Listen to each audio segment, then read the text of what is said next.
According to the 2018 Corruption Perception Index report by Transparency International, Uganda is the 149th least corrupt nation out of 175.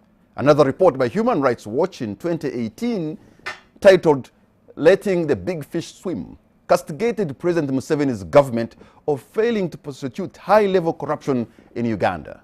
Now, in what seems to be fresh efforts to fight corruption, President Museveni, government officials, anti-corruption agencies, and Ugandans on Wednesday held an anti-corruption walk aimed at raising awareness about the vice. But will this action bear fruit? Tonight we host Lieutenant Col Edith Nakalema, the head of the Statehouse Anti-Corruption Unit, Irene Mulyagonja, the Inspector General of Government, Micheal Chibita, Director of Public Prosecutions, and Dr. Elly Karuhanga, the Chairman Board of the Private Sector Foundation, Uganda.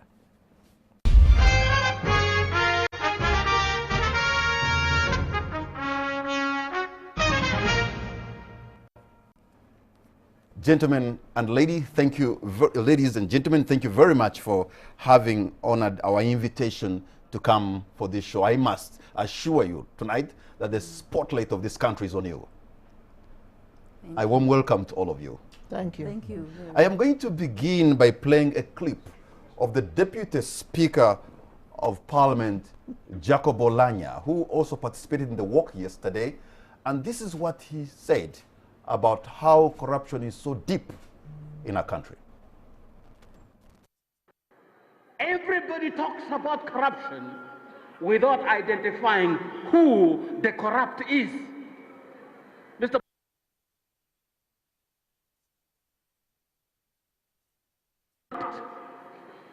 The corrupt is my wife. The corrupt is somebody's husband. The corrupt is somebody's sister. The corrupt is somebody's brother. The corrupt is somebody's father. The corrupt is somebody's mother. The corrupt are our grandparents. The corrupt are the society that we live in. Mr. President, we are all corrupt.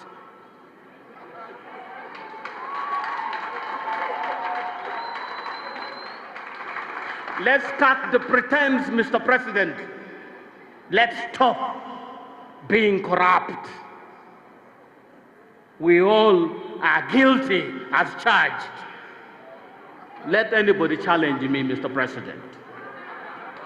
Unless we take this from our own front lines and extend the frontier to cover other areas, it's a waste of time. It's a public show for nothing. I come because it's a public show, but deep down I know we are going right back to practice the same damn corruption that we claim to fight. The words of the Deputy Speaker of Parliament, Jacob Oulanyah, and he said, after that public show, which he called a public show, we are all going back to practice the same damn corruption, and perhaps it is even going on right now tonight. But I think that's an indication from his point of view as an important office of our country to tell us where we are. Before we even get deep into the discussion, let me begin with you, the Inspector General of Government, Irene Mulyagonja. How did we get here? How did we get here is a question that everybody asks themselves in their minds. But as far as I know, corruption is a vice that has always existed in society. It is a vice that you will even find written about in the scripture. In the Bible, you will find people who were corrupt. It's a crime like any other crime that we talk about in present day. As of old, there has always been corruption. It is here. It's just that there are different kinds. Different seasons have different kinds of corruption. So you have to address it. Whatever season it is that you are working in, you address the kind of corruption that you have in that season. Mr. Chibita, the kind of corruption that we see here, it's at an industrial scale. People stealing with greed, stealing with impunity. And yet we know 25 years ago, when you go back into Uganda, you'll find people who were working, for their country, a sense of patriotism, working hard and not stealing. There seems to have something have happened along the way in the last 20-something years. What is that? It's a I think a number of factors. One is, of course, the economy has expanded. So there's more in the till to steal. Previously, there was almost nothing to steal.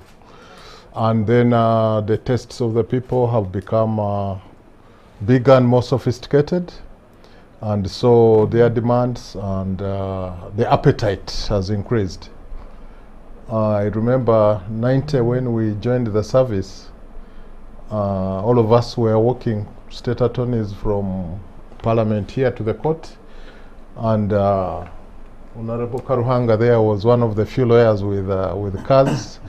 They would drop us from, after arguing on different sides, then they would drop us back at the office.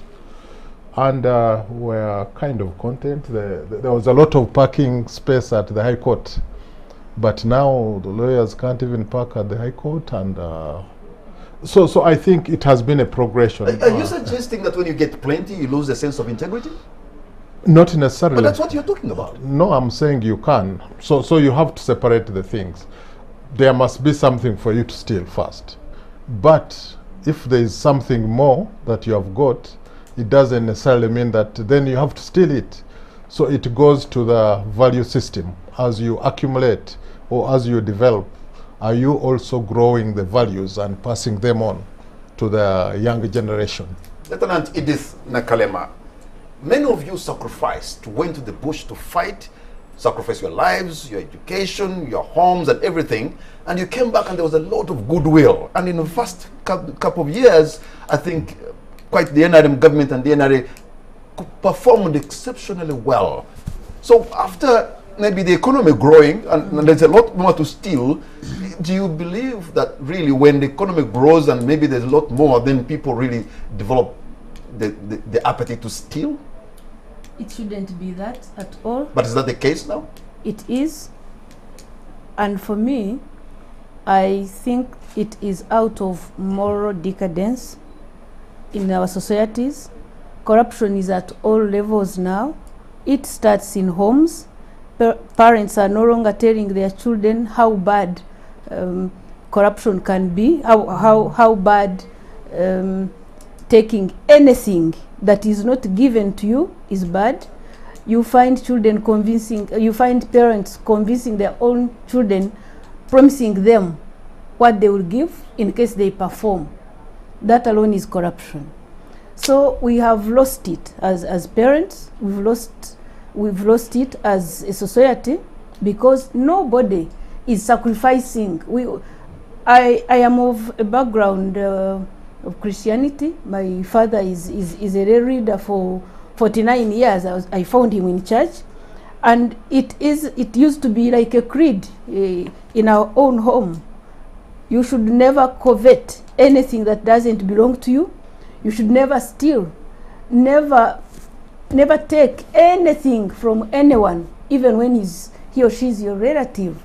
So we have lost it in this society, and we have to go back to our roots and ask ourselves, why is it that everyone is grabbing out of greed, there is no sense of do I call it humor or shame? There is no shame. So we find it very disturbing, and that's why we are calling everyone now to get back and think twice. Where are we taking our society? What shall our children find? Let me go to you, Honorable Elly Karuhanga. Dr. Karuhanga, because at one time you represented the people of Nyabushozi in the parliament, and that means you are a politician.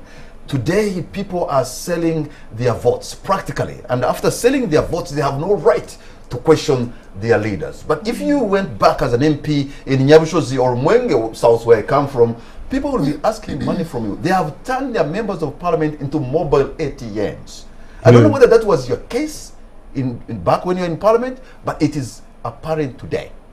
You say if I go back, I'm not going back. I'm not going back to be a politician. Well, sometimes I don't take the words of a politician like a gospel truth. They keep changing. So you're a politician. You are a politician. Yeah.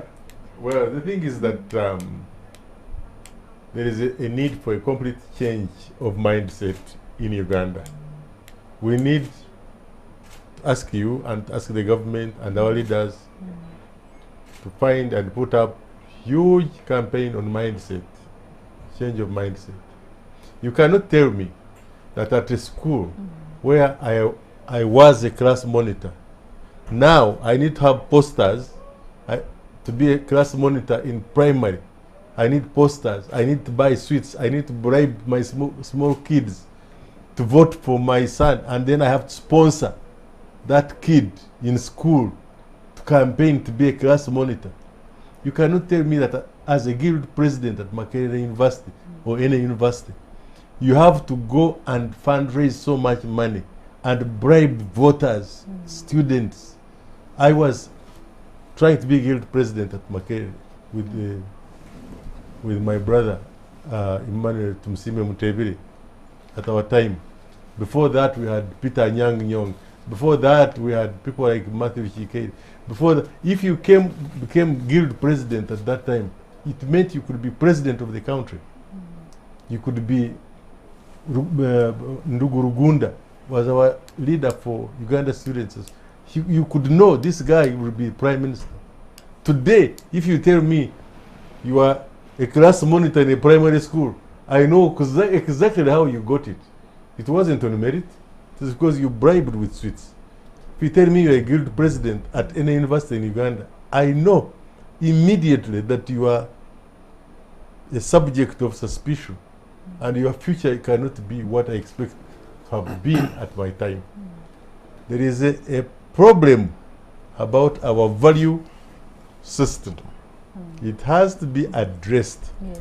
Nakalema, my lord, the DPP, my lordship, the IGG, you can go around this country, but the people who left Kororo yesterday went back to practice what they are, business as usual.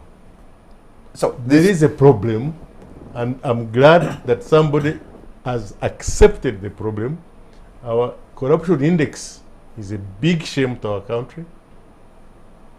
We must all work to find a solution.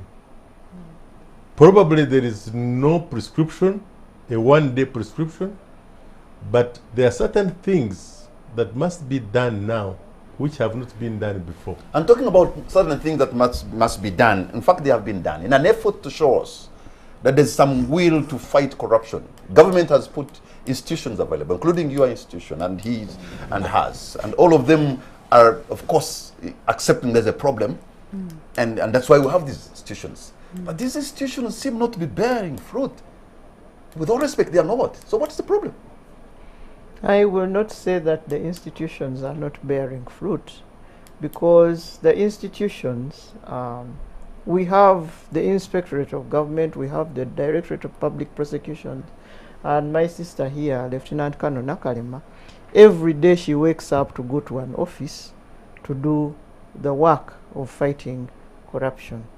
People are arrested, people are prosecuted, people are sent to prisons, others are given other disciplinary measures, all in the process of fighting corruption. There is also recovery of assets that are stolen by the various people who are prosecuted, the various people who are arrested, the various people who are not arrested but whose assets are taken away because they have misused public funds. That is happening every day. Do you feel like a person in that office who is overwhelmed? Not overwhelmed by the problem, because the office is trying to do what it can within the resources that it has to fight this problem. The work that we do is three-pronged. There is the one that we do which is about investigating and prosecuting. That is one arm of fighting corruption. We also have the ombuds arm, which is more of preventative. We have the leadership code processes, which are also preventative. So I cannot say that we are overwhelmed and we are not doing anything about it. But this is what the president of the country, the chief executive, said about your office. The office of the IGG early on this year received, criticism. For example, he said there's gross incompetence and failure to interdict corrupt officials. Is this the case, Lieutenant Colonel Edith Nakalema, that the president had to appoint you because there was a stinging criticism of the office of the IGG, and then you come in? So for you to come in, then it means somewhere things are working wobbly. My brother, the president, was very clear when he launched the office I had. He said that our work in my office, the Statehouse Anti-Corruption Unit, was to coordinate the anti-corruption agencies with him and the citizenry. And we work closely. There's nothing I can do without His Lordship, the DPP. We cannot at Statehouse Anti-Corruption Unit do all the work. We actually refer most of the complaints we receive, we refer them to I read a lot IGG. of things which are attributed to you, and perhaps they are right or not. But this is what the IGG said, that when we turn up the heat, Yes. they run to State House and hide behind the back of the president. Our investigation then either stall for years or are dropped on orders from above. My hands are tied. Justice Irene Mulyagonja, what prompted you to say something like this? I want to first of all correct you, my brother. That statement, I want you to go back and look for a recording where I said that. And I can assure you, you will not find it. So this That quotation was a misrepresentation of what I said on that occasion. The press has a way of getting something and expanding it and making it sound like what you have said when it's actually not what you have said. I was lambasted this is why I'm for saying that these words statement. are attributed to you. Yes, they and are that's why I'm attributed to using me. them so cautiously. And that's why I'm I'm saying, asking whether they are right or not, because that's why I'm saying that that statement is not correct.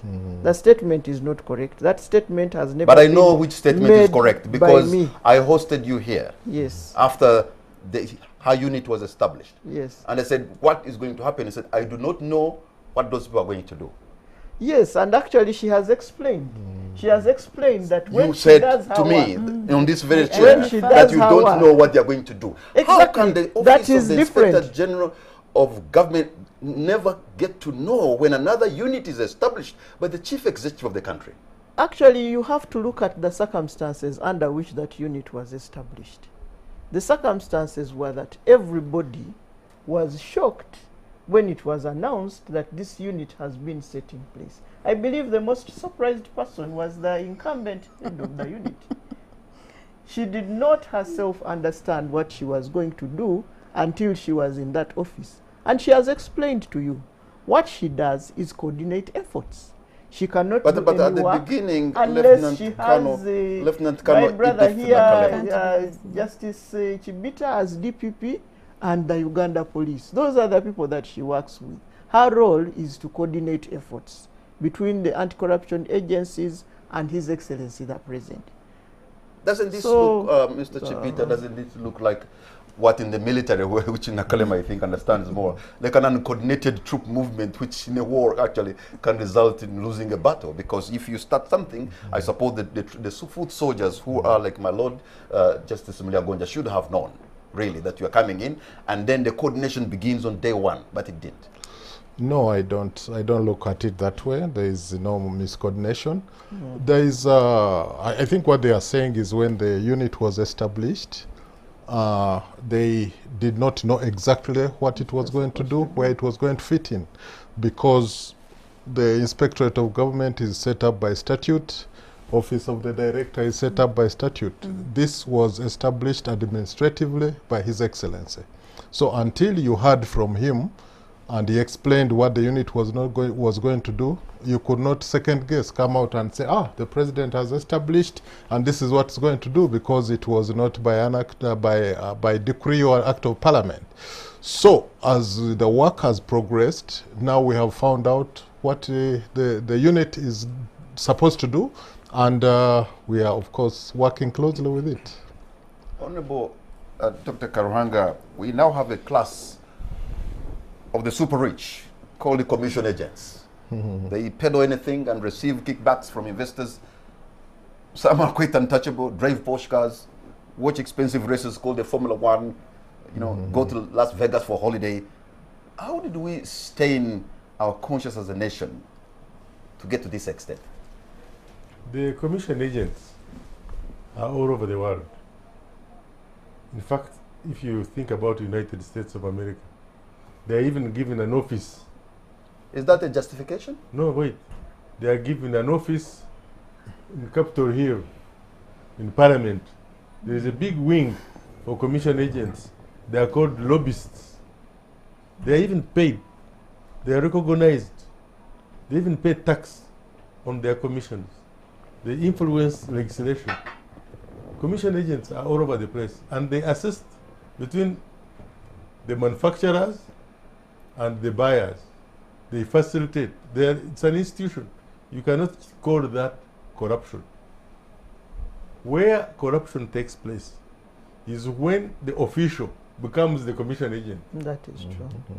Where the DPP becomes the commission agent to fix my case, and then he gets a commission. Where Madam Lieutenant Col Nakalema becomes the commission agent in her office, and where a ministry becomes a limited liability company. So the people who work there, they work to get profit for their private use. These are called thieves. They are stealing from you to me. Commission agent doesn't steal from the person who has appointed you. The person who is stealing from you is the one who is supposed to make the decision to give you a deal. Okay. And then he says, give me a cut.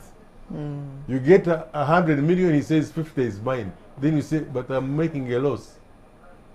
That is where the Lieutenant Col Edith Nakalema, perhaps Yes. the commission agents who have had in this country and this town are people who meet investors. Because our president really tries to work hard and he wants to fix everything by himself, but they want to reach the president. And I'm told there are people in this town who actually even get some money because they're going to fix a meeting with the chief executive of the country. They have actually even put a price on our fountain of honor to meet him. It's a shame. It is a big shame.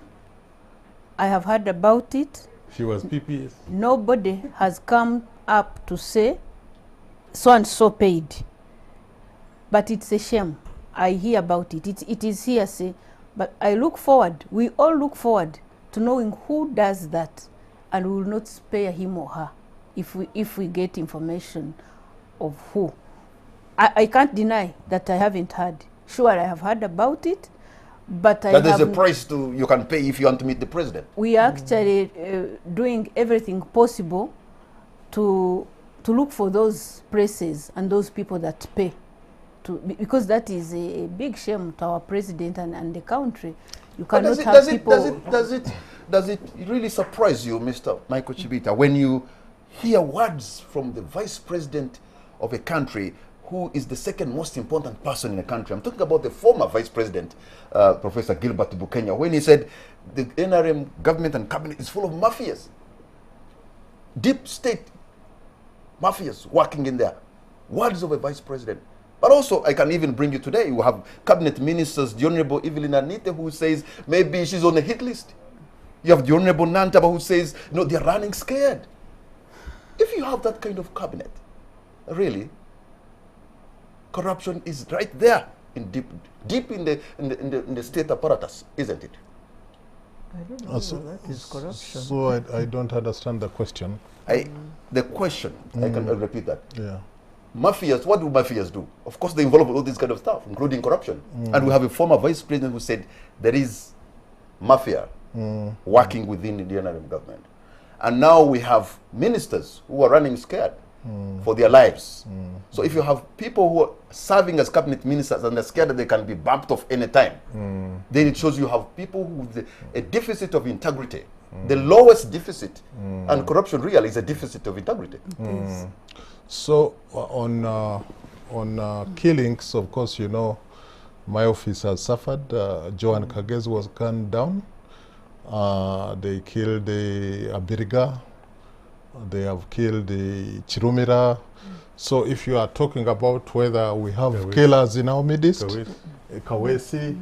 So if you are asking whether we have killers in our midst, My Lord, I'm I only don't know whether you're pointing asking. to words that are pointing to like some kind of an Italian job, something inside. But you know, of course now we are going into the murders, if that's where you want us to go. We have, police has arrested some people, we have prosecuted some in some murders, some remain unresolved. And so the cases which have been resolved, we can tell you which people have been convicted. Let me say this with clarity. I only want your response when you have a high government official, like a vice president, like cabinet minister, who are saying, look, there is a problem in here, and the problem is so deep, without actually getting the matters. That alone tells you that the people who have chosen to work into those honorable offices are wanting, and that's what their colleagues have said about them. So that's why I was telling you that, you know, it doesn't mean that killing a prosecutor is any less than killing a minister. Exactly. We would rather they didn't kill anybody. So, and our job for us in prosecution and law enforcement is to get anybody who kills somebody in Uganda. It doesn't matter whether it is a minister, it's a prosecutor, or an ordinary citizen. So we'll look for the killers of whoever kills a person in Uganda. Before we take a break, Dr. Karuhanga, the minister or our public officials should be beyond reproach. They shouldn't have any element of suspicion of, you know, dealing with graft. And now we have a minister of foreign affairs and all these allegations about him, and yet the minister of foreign affairs really is the image of a country outside there. But if the allegation is put on him, isn't the prudent thing to do is just go right there at the center where the allegation is made and clear your name? Because if you don't, then the perception about the country is really bad. Well, I think he cleared his name. I think otherwise he would have been in trouble. He must have cleared his name. Otherwise, how, if the allegations were there, if he didn't clear his Cleared name? his name and where the allegation was, or here in Kampala? Here in Kampala. Well, the allegation didn't come from Kampala, sir. The allegation came from New York. No, and the person who is behind bars, Mr. Patrick Hall. Remember that in New York, those who were alleged to have committed those crimes were prosecuted. Right?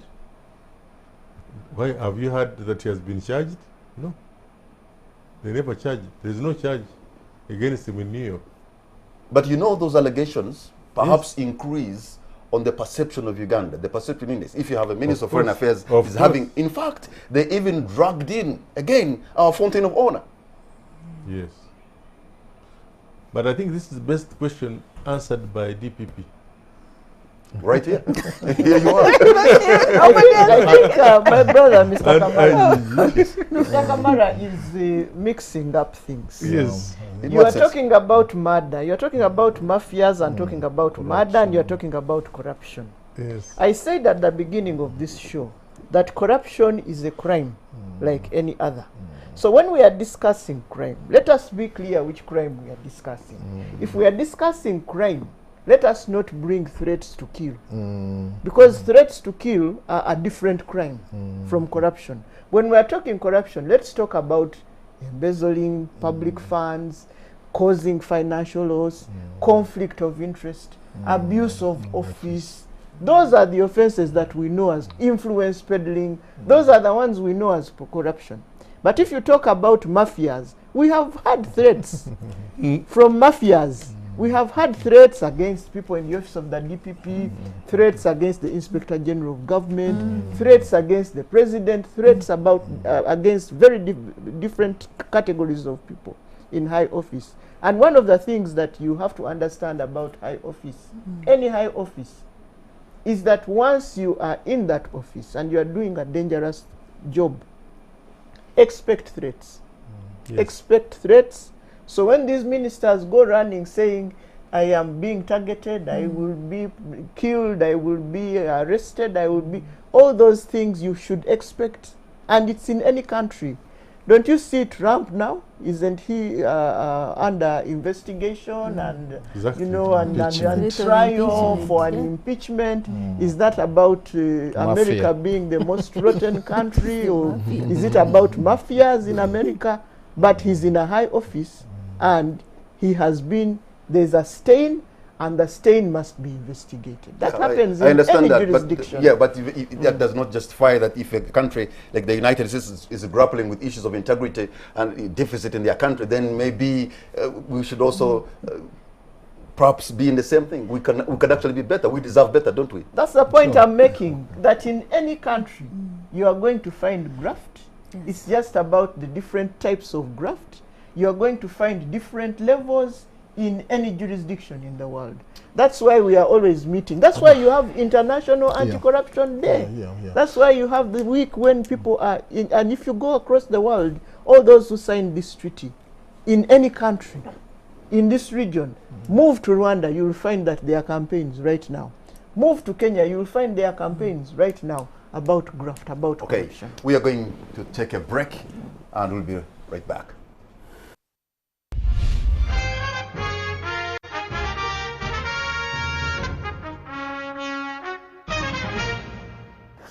Welcome back. You're watching On the Spot. My name is Patrick Kamara, and my guests tonight are the Inspector General of Government, Irene Mulyagonja, Director of Public Prosecutions, Micheal Chibita, Dr. Elly Karuhanga, who is the Chairman Board of the Private Sector Foundation Uganda, and Lieutenant Col Edith Nakalema, the head of the Statehouse Anti-Corruption Unit. And now, as we try to discuss this more, I just want to bring to your attention some of the things that took you to the bush. The NRM record, the NRA and NRA listed graft as one of the causes of the Coastal Luwero Bush struggle. In fact, the NRA eventually won the war. Yes. It came to power with goodwill of the masses. It won other battles, including rebellions and HIV/AIDS. But under corruption, you seem to have failed, despite the 33 years of power. Patrick, the truth of the matter is that we are still fighting corruption. The will, the zeal is there. But as we all agree, the problem is the society we are in. His Lordship, the DPP, has given us a fact that those days there was nothing to steal nearly. Now there is what to steal, and the morals in society have died to a big extent, and that's why we are again involving everyone in the fight against graft, because there is will, there is zeal, and we are determined to fight it by all means. Dr. Karuhanga, why is it that a country with the highest concentration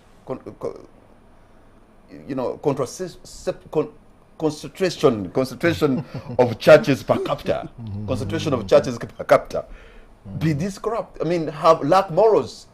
I think in this region, if you went in our city, move any 100 meters or 200, especially in areas of in our ghettos, you'll find a church everywhere.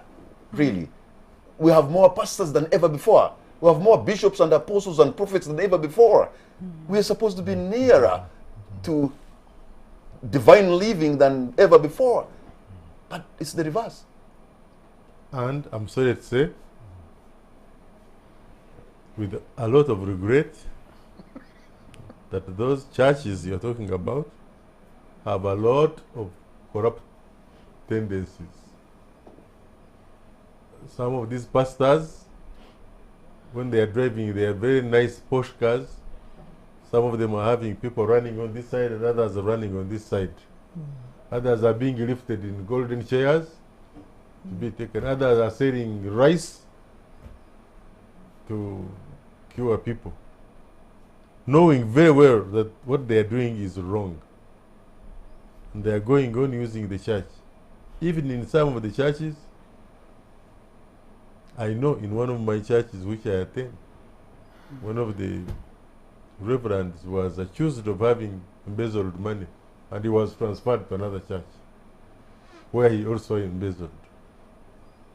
This thing is from the family. This corruption is a challenge where everybody is really facing a situation.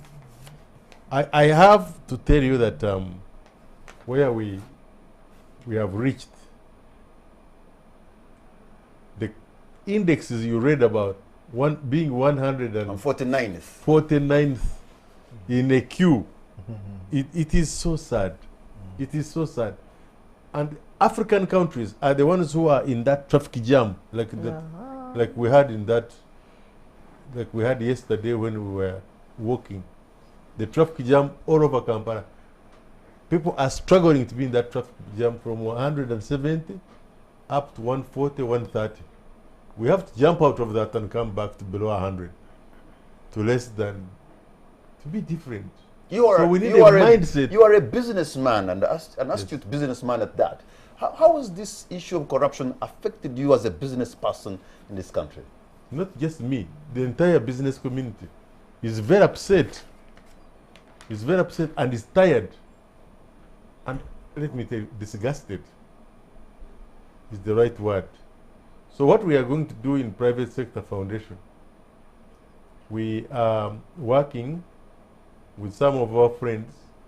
We are going to establish an institution. We are going to make sure that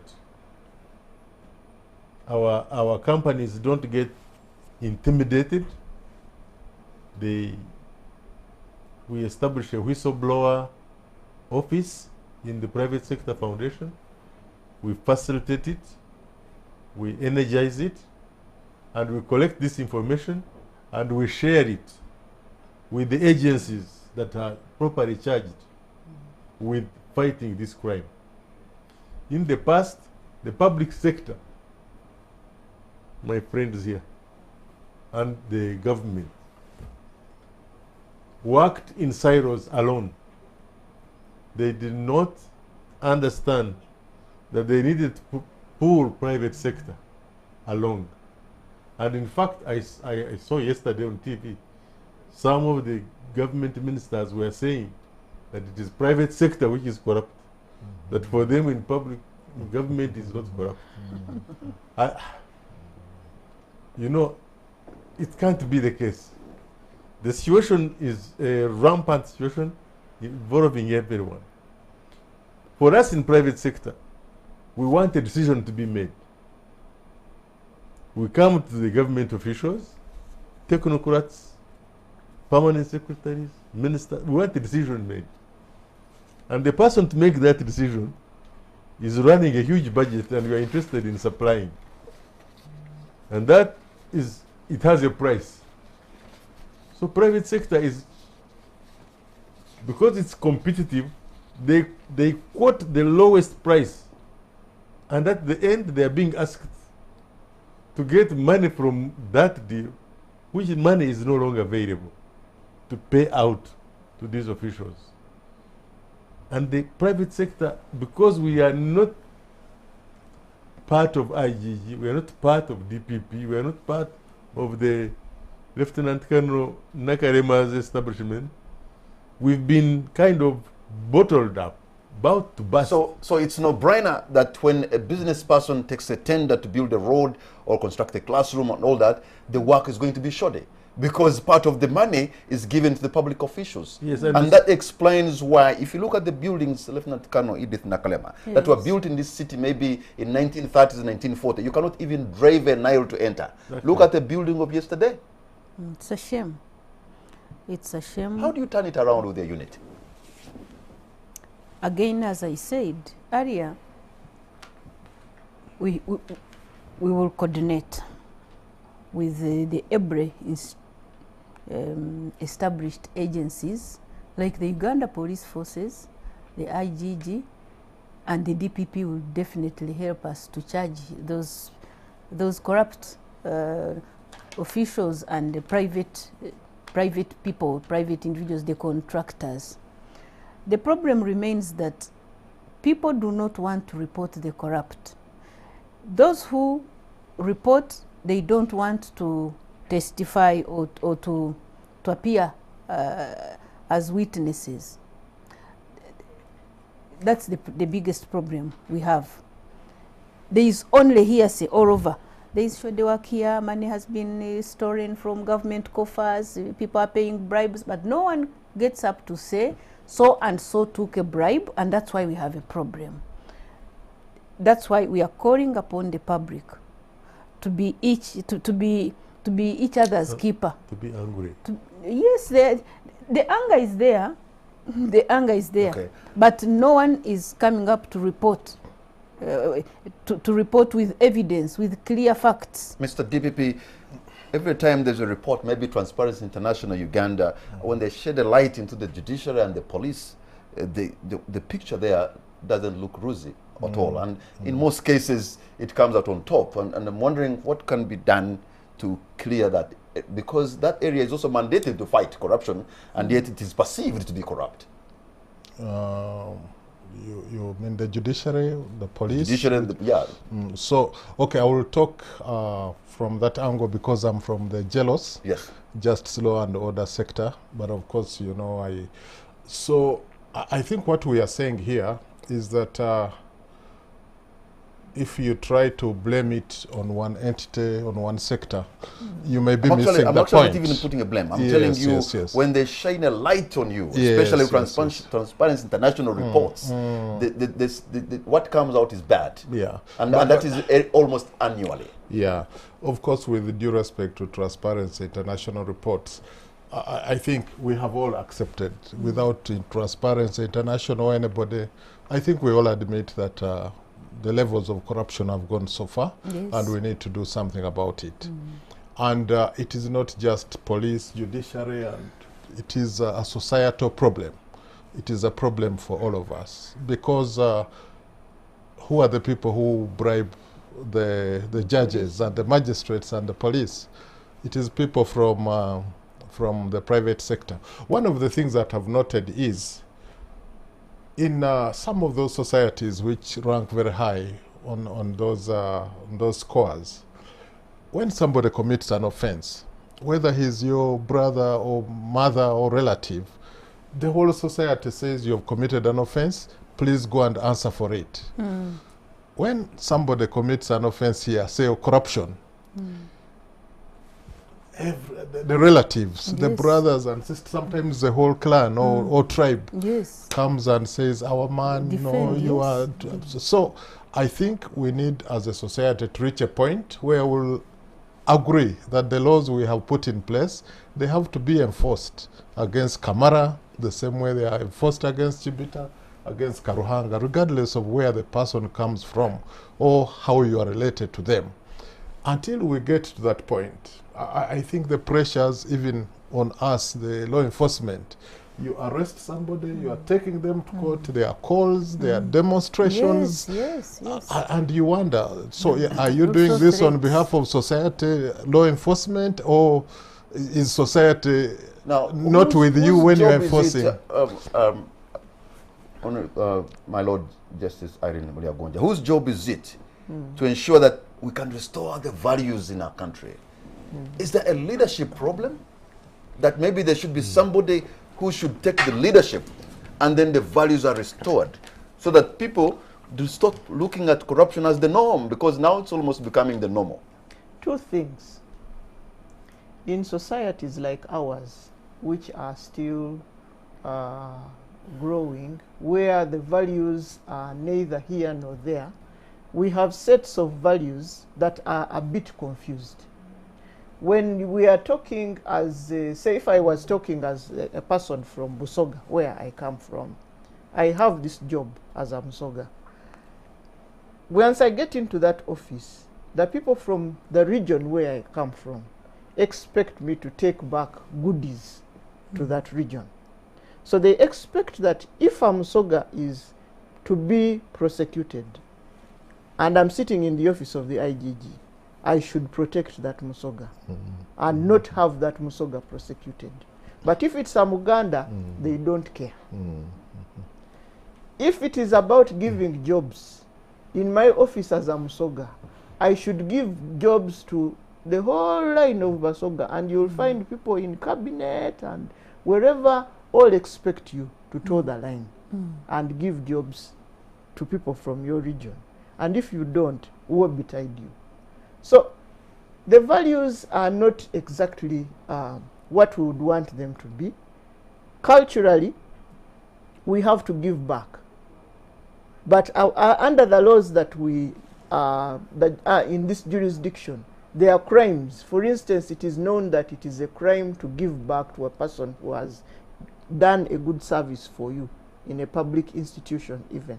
You see people bringing goats and envelopes and what have you to say thank you. But when you look at it under the law, it is actually giving someone a bribe, and that person is culpable. The one who gives the bribe and the one who, or the one who gives the gift and the one who receives it are both culpable. But culturally, there is a disconnect because people expect that if you do something good for someone, you help them to achieve a certain goal or to receive a service, then they are supposed to give back something. There is that confusion. So that if a person gets a contract of, say, 5 billion to construct a road, the person who has gotten that contract expects that the person who is in office expects them to receive something back. So there is a conflict of values. The laws and the values, our cultural values, somehow do not agree with each other. That is one problem. The second problem is the limited access to social services that we have. You see people, even right in Parliament, arguing about which road should be built first. Is it the one to Bunyoro or the one to Busoga? Okay? There's that struggle for the limited resources that we have. Even if you went to a hospital, there's a struggle for the limited beds that we have. Should it be given to a person with the malaria, or should it be given to the other child who has just, the mother who? So the limited resources also provide the opportunity for people to exploit that limited access that we have Chibita, the limited to resources practice corruption. The IGG is talking about, which I think is real.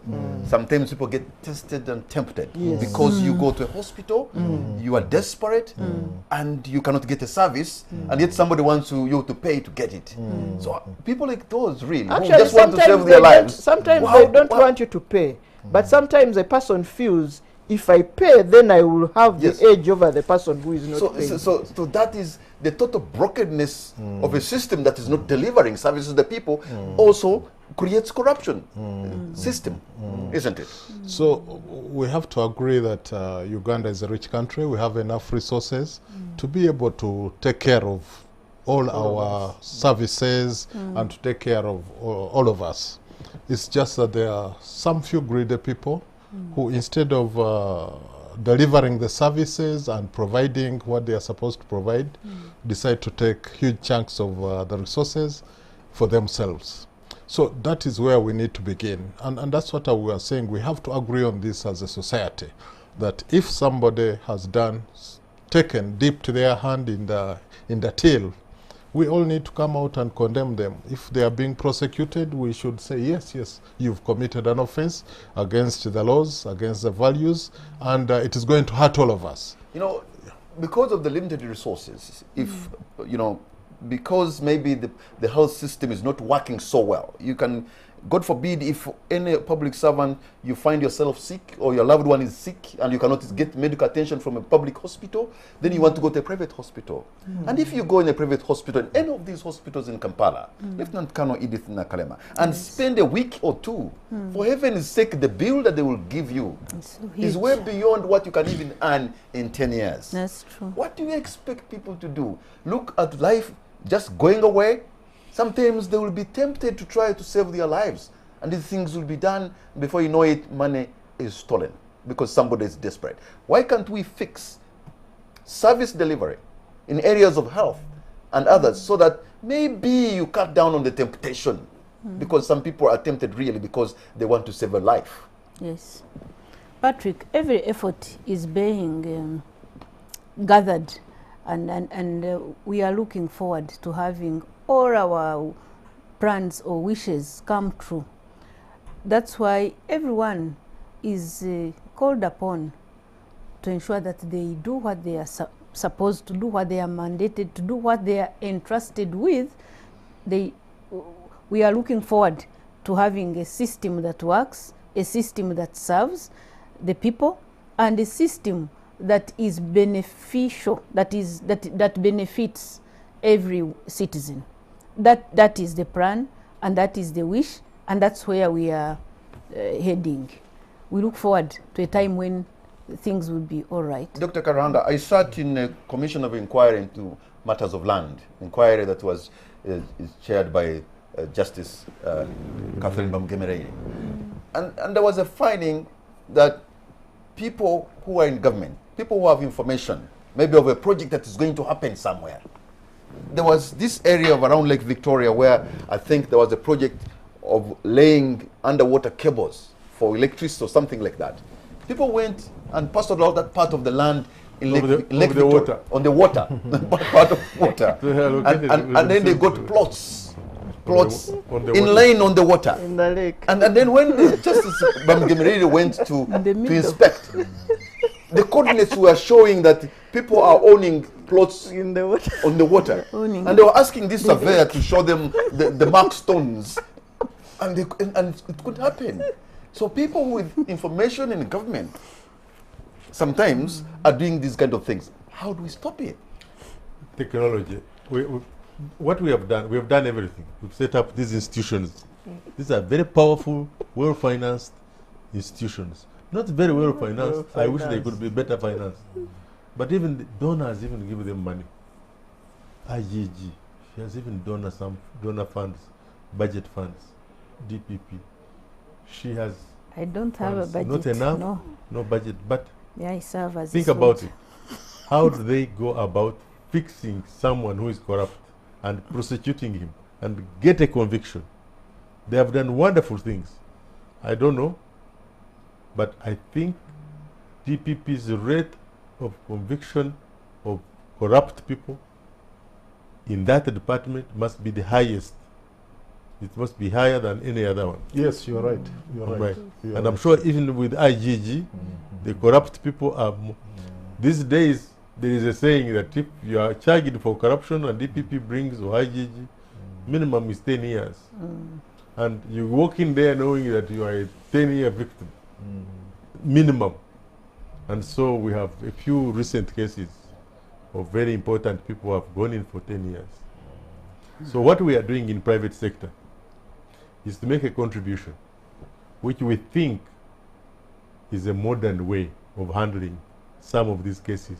It's a small contribution, but we think it will be a good addition. And that's technology. Technology, first of all, I told you, our members, private sector, are really holding their noses when they are paying the bribes. But they are paying the bribes anyway. Yes. And these bribes are imposed on them. They don't walk in and say, can I pay you a bribe? No.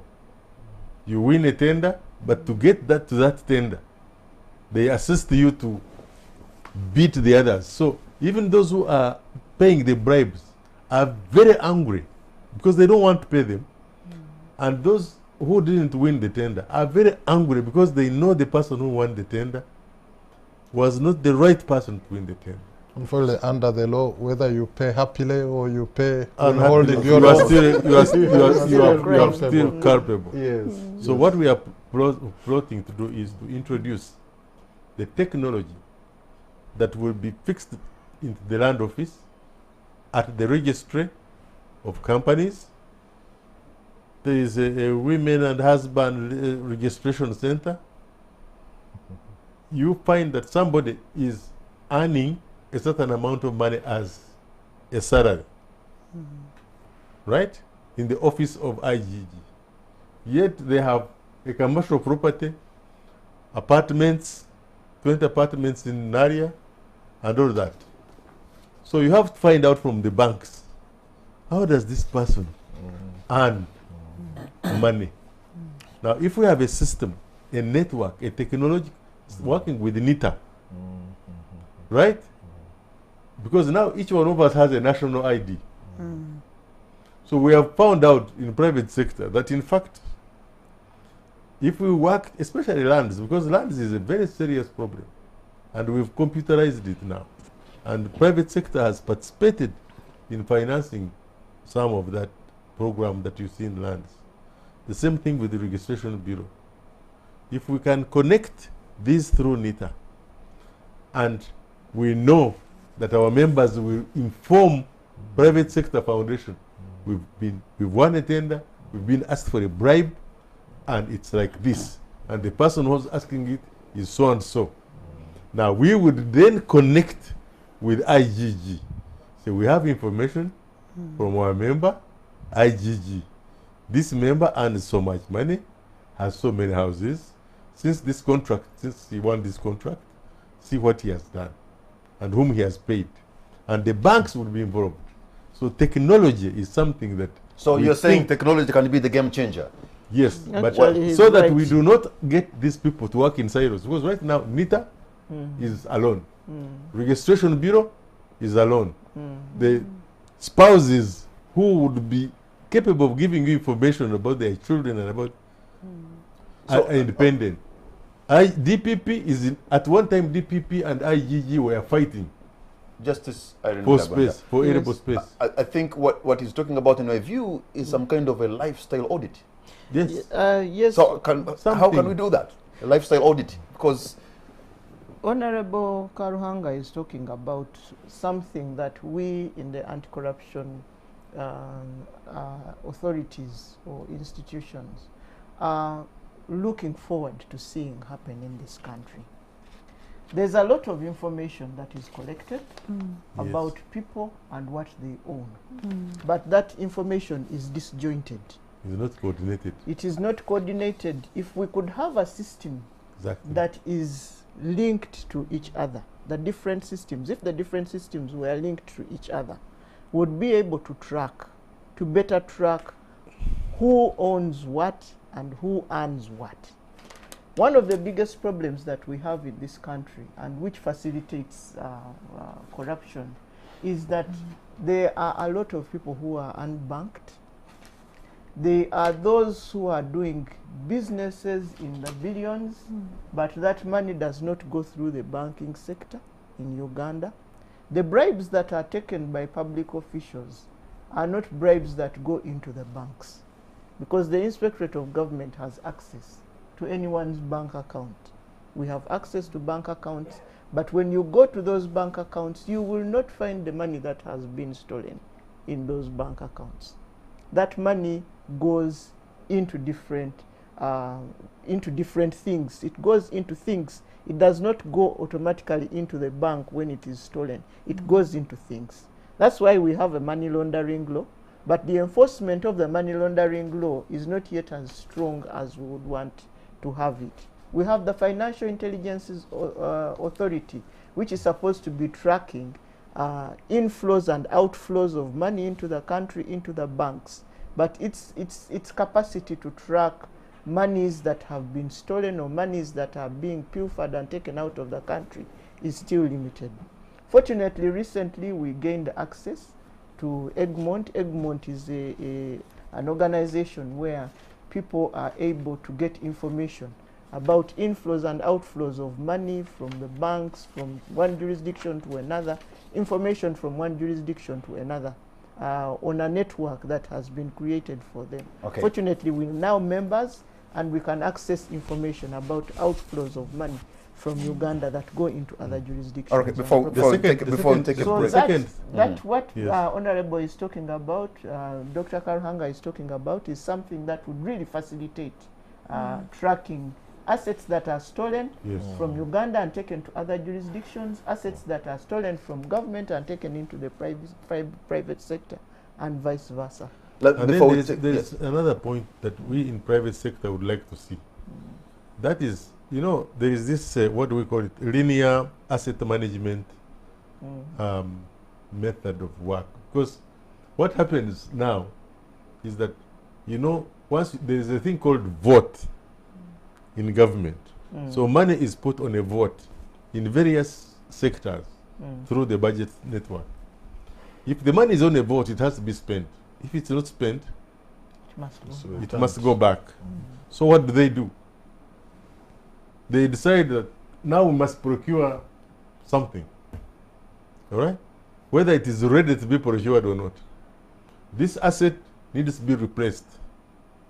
But nobody has assessed whether the asset must be replaced or not. This infrastructure is deteriorating.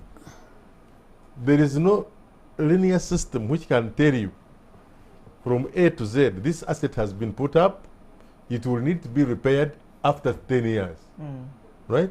But at the 6th year, because there is money on the vote, some procurement person says, now we need to repair this thing. But it's not required to be repaired.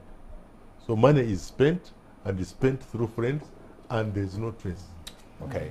This whole new attack, this whole new idea coming from private sector, these ideas we are coming with from private sector. We are setting up a good office. We are going to man it with able people who will get free information flowing in. I don't know how many phone calls you get, Lieutenant Colonel, since you started your operations. There are very many. On average, we receive 250 voice calls per day. That is without the WhatsApps and the emails and all that. Voice calls. Okay. Voice calls. So in our case, imagine if we have our own private sector one, how many do you think we shall get? And once we have this information, and we confidentially make sure that we do not compromise our informers, but we share this with responsible officers in IGG. We're going to take a break, and when we come think back, we're I'll going to make open a the line so that you too can be a part of this discussion. You're going to see the numbers on your screen. You can call us and tell us what you think, and also I'll be looking in the area of justice, law and order sector, because there are some people claiming that we have cases of mob justice happening in some parts of our country because they think maybe something is lacking in the jail laws. We'll be right back.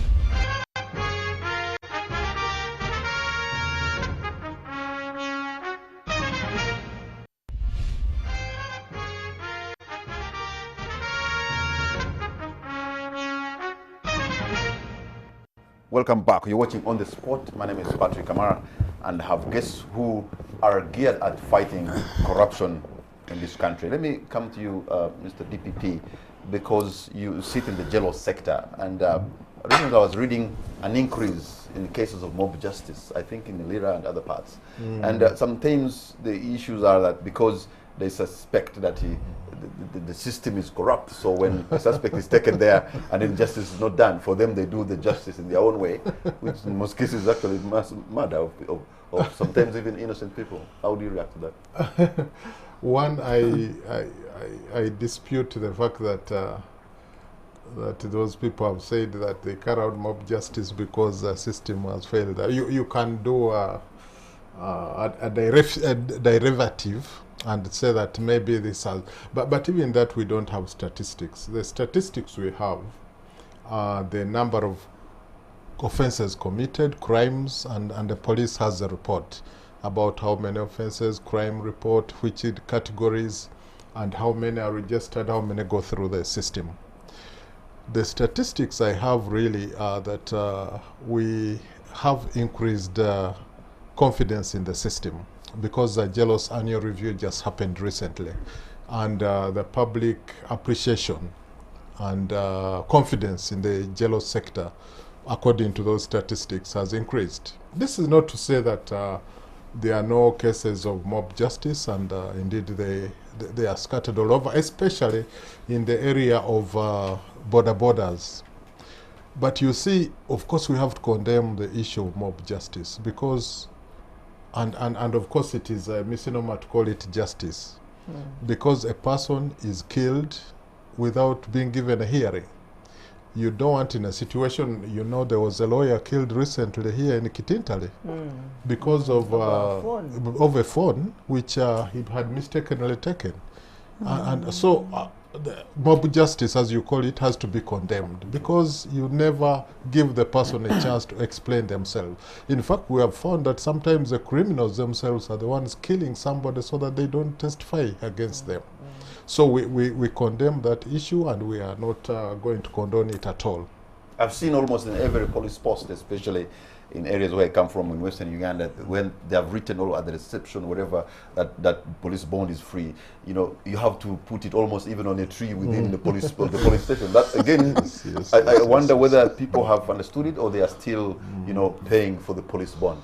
But though you have endeavored to write it everywhere, like there are talking boards in the police post that police bond is free. You know, one of the things, okay, I am not saying there is no corruption and bribery and all in the JELOS sector. One of the things that surprises me equally, mostly, is the speed at which people want to offer money to public servants for a free service because they think it takes two to tango. So I think we also need to sensitize society and say, if the service is free, don't be the first one to offer and say, I can pay for it. Because the person offering may be covering up something. Why do you pay for a free service? No. Of course, Can you have I explained. explain how you pay for a free service? Yeah. I give an example. UNRWA goes compensating people where their roads pass. They beg them very nicely to hand over their title to them, to UNRWA, so that they can cut off the land that belongs to UNRWA now and compensate them, right? So they can go ahead and compensate you, and then they tell you that your title is being processed. And you go there 1 year, 2 years, 3 years. But you know that if you really give some money, you can get your title back.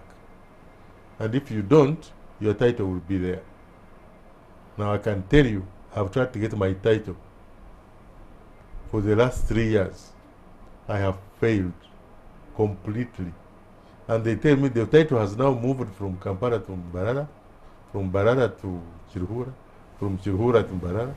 I go there, I sit, I meet the officials. They say, oh, it's piled up with a lot of other titles. They are in a series, so we shall get to you.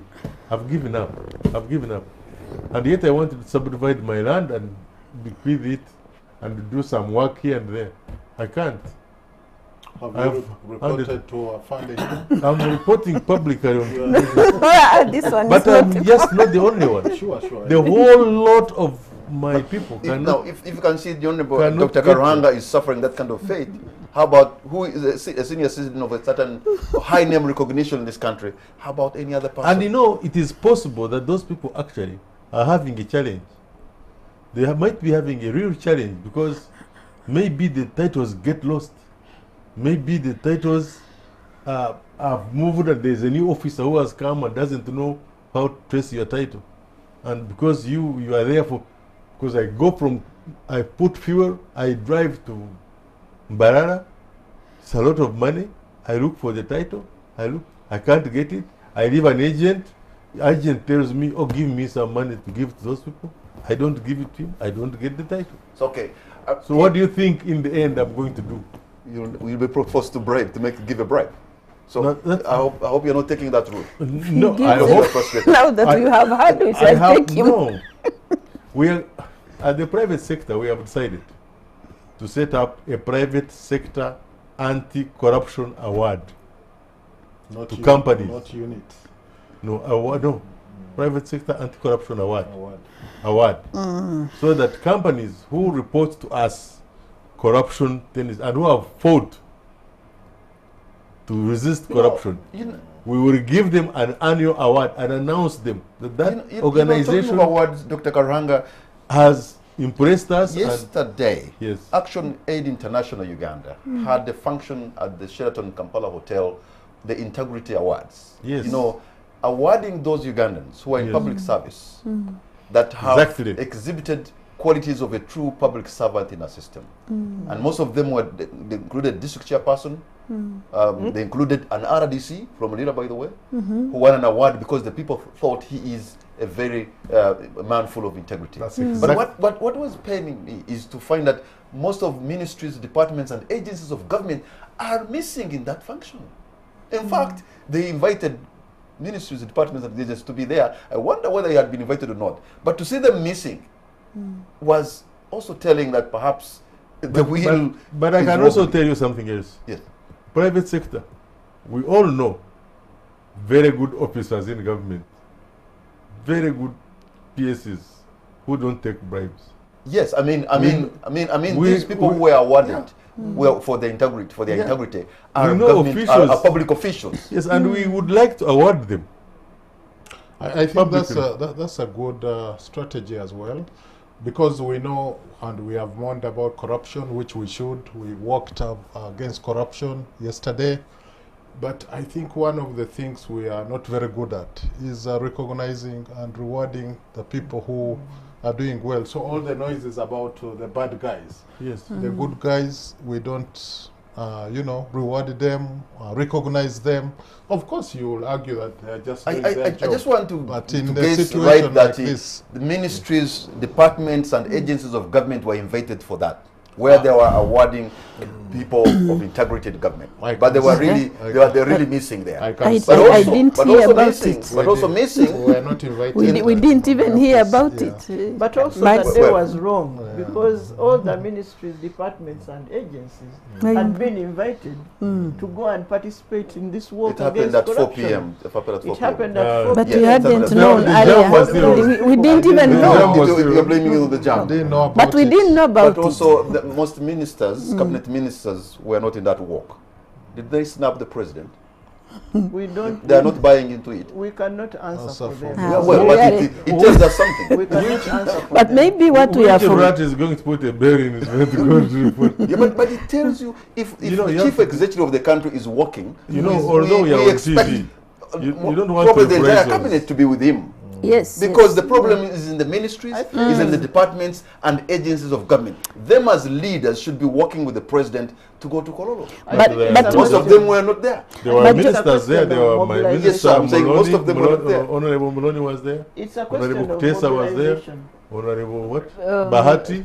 But also the senior minister of finance, Honorable Matia Matia Kasaija, Kasaija. and Honorable Mary Karoro. Yes, but you know how But big our also, cabinet is. Anyway, majority permanent secretaries were there, and they are on top of that. But the point is that ministers actually did not. Anyway, the majority Participate. didn't stand up, and we. I just want It to was, I just not want good. to pick your brain on this. The report I've just picked from Oxfam entitled "Locked Out: How Unjust Land Systems Are Driving Inequality in Uganda," and they say in another case, public land in Naguru, a suburb of Kampala, was given in 2011 to an investor to develop new housing with financial support from the government. The investor paid the nominal sum of $36,000 or $10 for the land. 7 years later, houses that were previously on the land had been demolished, but no new houses built. The government reallocated part of the land for construction of a hospital. And response, the investor demands 170 billion in compensation. The guy who paid $10 now needs 170 billion for compensation. And by the way, that land that was supposed to give us state-of-the-art housing estate has now turned into a den of things. I happen to be the lawyer for that investor, and I happen to have very intimate information about that project.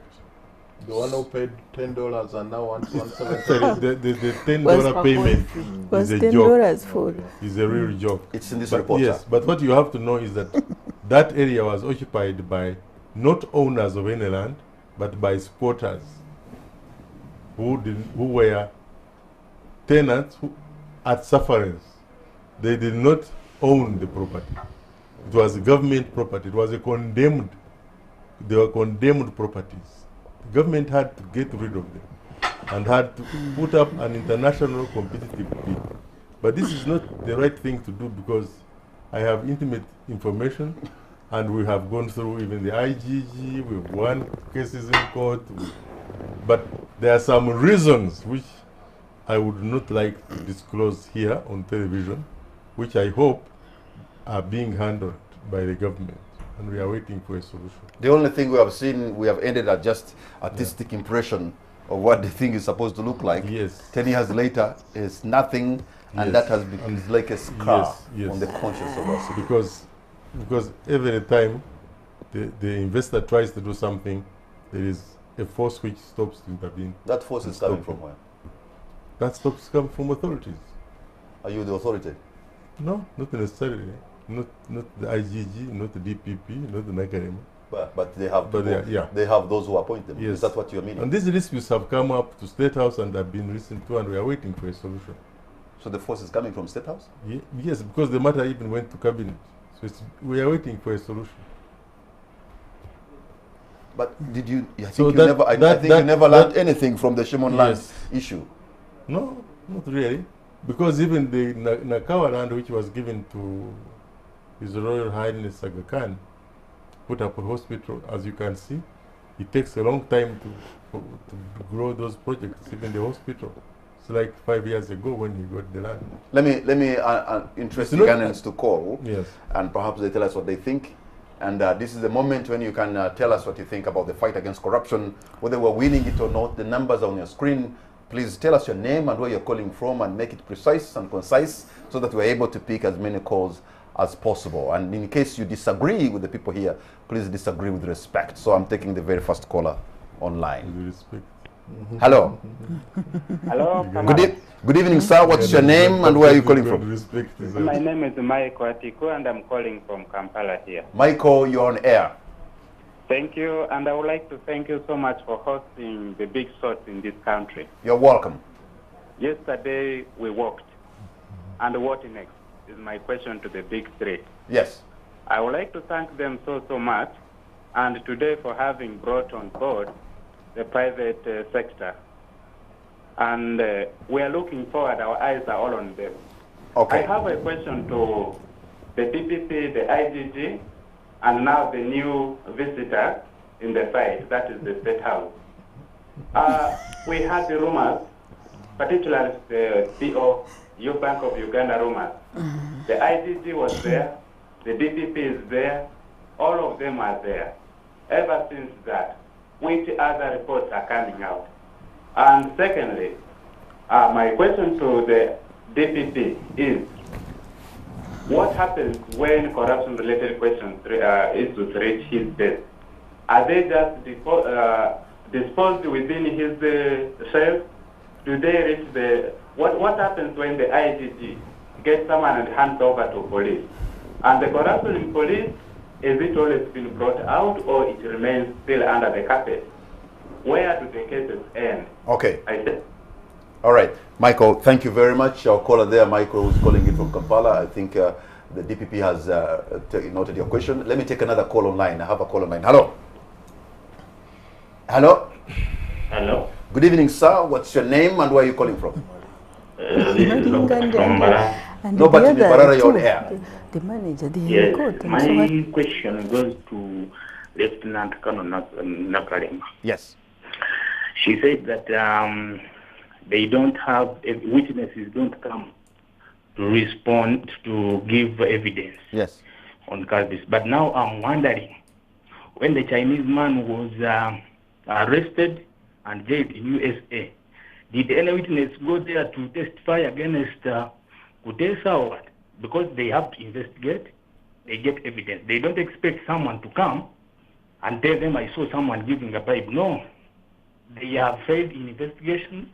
They should make sure they investigate. Thank you. Right. Thank you very much, caller from Barara. I'm going to take maybe 2 or 3 more callers so that my panelists can respond to them at once. I have another call online. Hello? Hello? Okay, I might have to drop that line and pick another because it looks like you're not ready. I have another call online. Hello? Hello?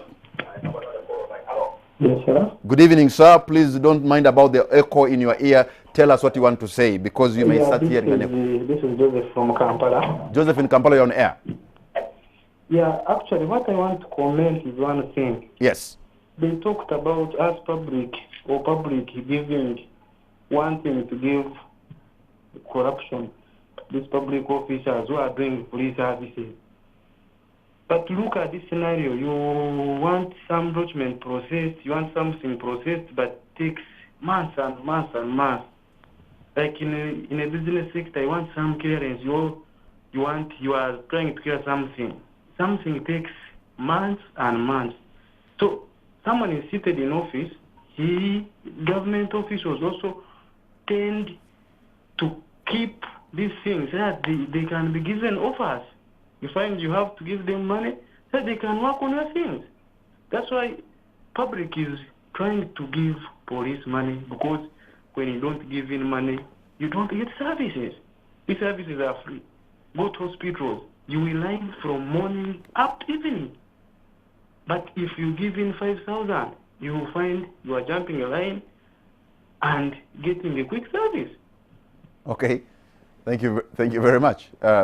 Well, that happens, I think, in real life, so probably they will respond to that. Let me take the last call online, and then my guests will be making concluding remarks after that. Hello. I have a call online. He's deciding to, or she's deciding to listen to him or herself. So let me drop that and pick another call. Hello. Hello, good evening. Good evening. Good evening, sir. What's your name and where are you calling from? My name is James Kasaya. Yes. My name is James Kasaya. I want to thank the panelists really for what you have made my day. Now, the issue comes from the time of Toronto terror. We got independence, but we are not mentally liberated. The problem, Mr. Kasaya, is that you are listening to yourself. Please don't listen to yourself in the echo that is coming back to you. Just make your coherent statement and conclude it. Even if you hear an echo, just ignore.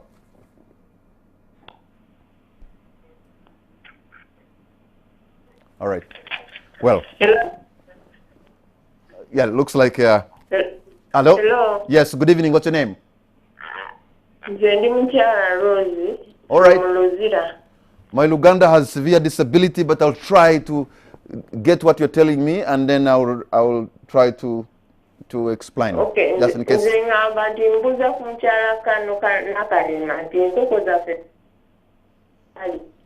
Nkoko. yazitwala mwezi ogw'omusanvu akabuli tebatusuubiza nti bagenda zituwa naye sirabanga kantu kona. Okay, you got it. Nkoko za Rose. Nkoko za Rose. Nkoko za Rose.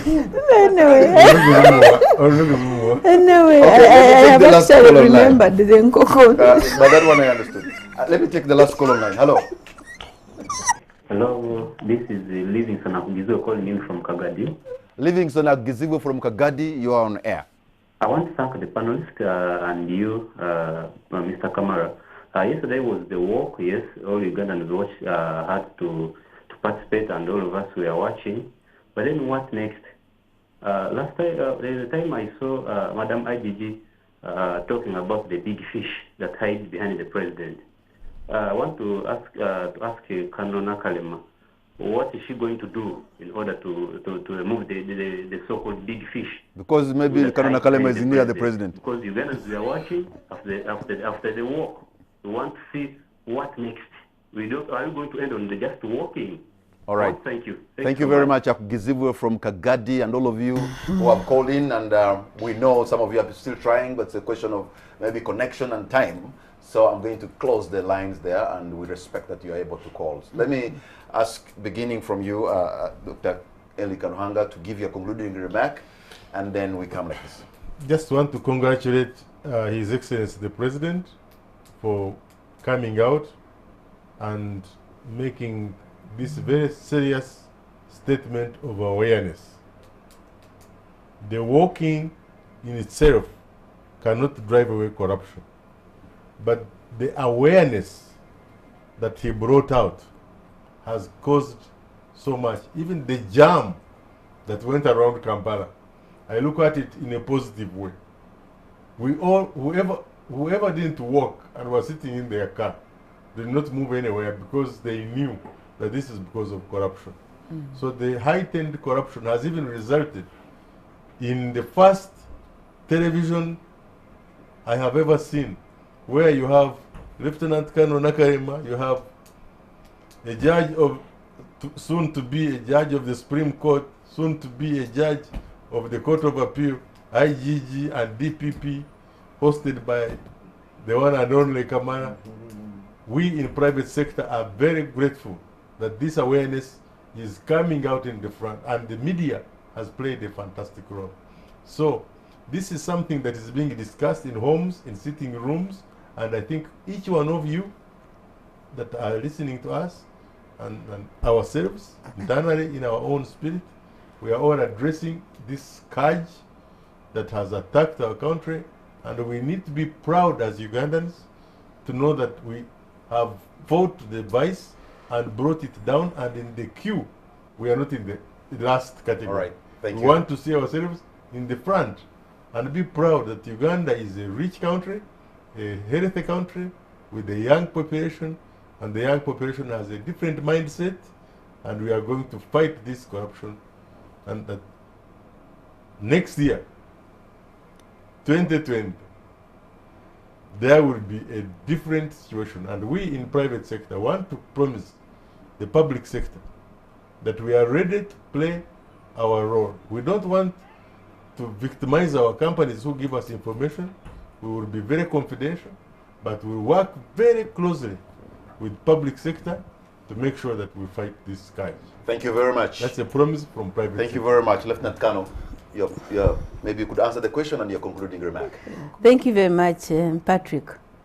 There are two questions that I had that came to me directly. One was from a lady who asked about the chicken, and then I was asking myself which chicken. Now I remembered that there's a group of women who reported that one of the operation creation officers had not supplied them the chicken they expected. Operation wealth creation. Yes, yes. So I consulted the leadership of Operation Wealth Creation. They told us that the officer had actually been charged in court for not doing what he was supposed to do. Then I proposed to that group whether they were willing to get the small chicken from NADS and take care of them, of the small chicken, because I requested the ED NADS to supply the chicken to those women who had paid but had not. I don't remember whether they had paid cash, but anyway, the complaint was they hadn't received the supply of chicken. But the big group of the where that lady must have been complained that they could not take the one-day chick from NADS. They didn't have feeds. They didn't have. So then I left it. I said, now I have no solution. So now you need to go back to it, you see. So I cannot, unless they come back as a group, okay. I can't look for that. Mama, you've heard you have to come back as a group. So, nyabo ebyenkoko abangi bagana tebakkiriza okutwala obukoko obwa NADS. Yali ready okubayamba naye tebakkiriza. That was one. Two, there was another gentleman who asked about the Chinese who went to US to testify. Now, for us, I can't do much because nobody has reported the facts about that case. So we have nothing to do with that. Right. But my message to the public is that fight against corruption needs collective efforts from all of us as Ugandans, starting with our homes, to schools of our children, back to society. Right. So we need to work together and eliminate this cancer that is eating up our country. Thank you very much. Mr. Micheal Chibita. Thank you very much. I think there was a question about Bank of Uganda. Yes. And the bit I know about that is some matters were investigated and brought to our office. We charged people. And as you know, there is a principle of sub judice. I cannot say anything more about the matter. It's in court. There was something about complaints desk in our office, and we have a complaints desk mechanism. People can come and complain, and depending on the nature of the complaint, we either take it to police for investigation or we handle it inwardly. But we have a robust complaints and disciplinary mechanism. Final words are definitely to thank you for hosting us, but to also, in the spirit which we talked about, that we need to encourage those who are doing well and reward them. I would like to thank the foot soldiers, the investigators, prosecutors, judicial officers in the entire jail sector and accountability sector, who are doing a good job amidst hard conditions and all. Our anti-corruption unit at the anti-corruption division posts the highest conviction rate in all our departments. All right. And you know, they are prosecuting people who have stolen billions, and yet they get 1 million shillings. But this does not dissuade them. I would like to pay tribute to them. I've just heard from the grapevine that you've been appointed. Actually, it's a headline, I think, in the Daily Monitor, Supreme Court judge. Should I say congratulations? Well, you'll read about it tomorrow. Yes, my Lord, the IGG, your concluding remarks. I would like to re-echo the slogan that we had for the anti-corruption mock, that the fight against corruption starts with each of us. Yeah. Each one of us has a constitutional obligation to fight corruption. Each of us has an obligation to stop the loss of public resources. So I call upon Ugandans, wherever you are, and in whatever walk of life, wherever you serve, wherever you work, there is that corruption which comes to you, which affects you in your life. So if you don't fight that corruption in which you are victimized, in which you are compromised, there is no way we at the Inspectorate of Government and the other anti-corruption agencies can succeed in this fight against corruption alone. We can investigate, we can prosecute, we can, send people to prison or have the courts send them to prison, but unless and until you fight that corruption which is within your sphere of influence, we shall never win this battle. All right. Stop pointing fingers at the Inspectorate, at the DPP, at the police for not fighting corruption. Like the Right Honorable Deputy Speaker said yesterday, each one of us has their role, because each one of us, he said, is corrupt. And that's because there are various forms of corruption. You may think not going to your desk at the time you are supposed to go there as a public servant or in the private sector is not being corrupt, but even theft of time from your employer is corruption of a sort. You should be responsible. You should be there to provide services, whether in the private sector or the public sector. Otherwise, you join the corrupt. So, fellow Ugandans, let us all join together to fight corruption, each of us, wherever we are. You know, earlier, the Honorable Elly Karuhanga commended both of you for the good job you're doing, but now I understand you're also going to be serving at the Court of Appeal. And I think we should clap for our elevated judges. Two of them, Court of Appeal. But again, they are changing the winning formula, because we are waiting for Parliament to interview them. That's why. There's no shock that I will be joining the Court of Appeal, because my term of office as Inspector General of Government is about to end. Okay. And the natural progression is, if you are in the courts, you will ascend to the higher courts. So that's just the natural progression in the profession. My Lord, I thank you very much. There is something between justice, private sector and NTV, the management of NTV, and we at the private sector leadership are in talks to have a monthly live broadcast. Private sector through NTV every last Thursday of the month for 1 year. Okay. To be able to bring these matters to high level. You've heard that, my boss? I've won your job. He's the one who proposed it. Anyway, but I think it should not be, it should be more balanced than me having all of you here. I'm trying to punch above my weight and I can't do much. But I thank you very much, Justice Irene Mulyagonja. Thank you very much, Justice Micheal Chibita. I thank you very much, Lieutenant Col Edith Nakalema. And I thank you, Honorable Dr. Elly Karuhanga, and all of you. I think, in my view, if we Ugandans can ask ourselves the simple question, what can I do where I am to fight corruption? Maybe you can use your profession, you can use your position, and you can use your passion to fight. And sometimes maybe the English language is so big and we use words like embezzlement, like misallocation of funds, misappropriation, abuse of office, integrity deficit, but guess what? It is theft. So we've got to stop it. Good night and God bless Uganda.